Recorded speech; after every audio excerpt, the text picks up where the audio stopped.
Il a finalement avoué.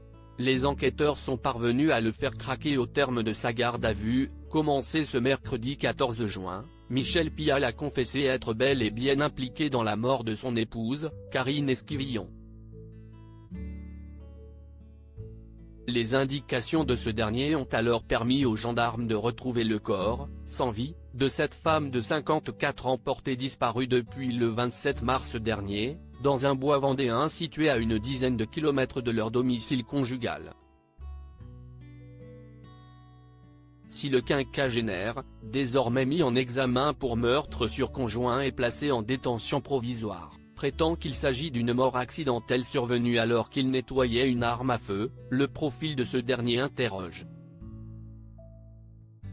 Le magazine d'investigation 7 à 8 s'est notamment intéressé à son passif dans son édition du dimanche 18 juin, rappelant que Michel Pial a été condamné à 8 reprises, en 1998 et 2021, pour contrefaçon, escroquerie et falsification de chèques volés.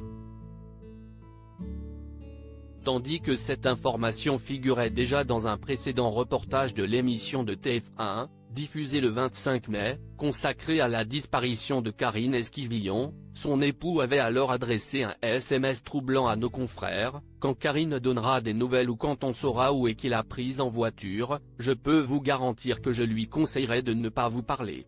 Bonne fin de week-end avec votre conscience. »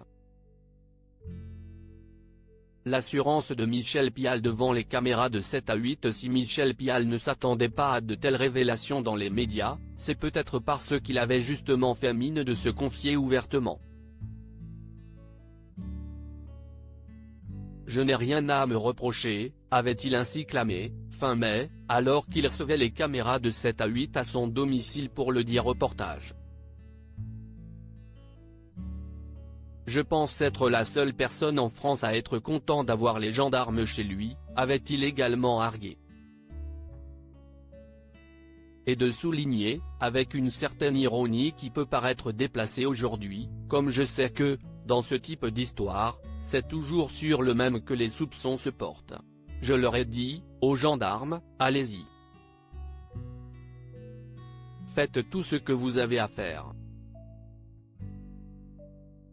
Article écrit en collaboration avec 6 médias. Crédit photo, capture d'écran TF1.